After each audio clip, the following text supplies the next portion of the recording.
Hello, and welcome to Higher Education Post COVID-19 Perspectives from India. In this podcast series, we will be providing you with a glimpse of the impact of the pandemic on the higher education sector in India. This series is presented to you by Participatory Research in Asia, an India based civil society organization.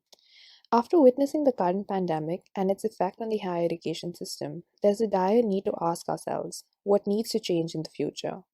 With an experience of studying in various parts of the country, such as Srinagar, Bangalore, and Delhi, in this episode of the podcast series, we have with us Kunwar Singh, who is currently studying at Delhi School of Advanced Studies in Delhi. He shares with us what he believes is key to designing any solution, whether it be for the current or for the future crisis. So, when you talk about preparing India's higher education sector to drive itself through a future crisis, so the country's heterogeneity should be kept in mind. But that's something very important. So, if you travel from the north to the south or from one college to other, you see a mix of students. So on one end of the economic spectrum, you have students who can afford personal cars and chauffeurs to drive them around through the city. And on the other end, you have students who need to take a loan to finance even their college fee.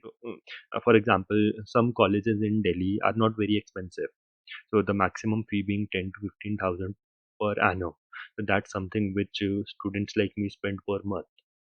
And there are people who need to take a loan for that. So something like online classes is not the best solution. So it works really well for private universities and colleges where students have access to these facilities. So if someone has a very decent internet connection, a laptop or a tablet to access their classes to, so that's very good. It works very well for them. But if you have just a mobile phone, the screen is very too small to study anything. So it doesn't work very good. And so we need to design solutions to specifically cater to the needs of the other end of the spectrum. So I'm not saying online education is bad, so it's the best solution which we have got right now, but it is not accessible. That's the only issue. So we need to provide students with some cheap devices, be innovative with them, and so they can access their classes. And we also need a very decent internet connection.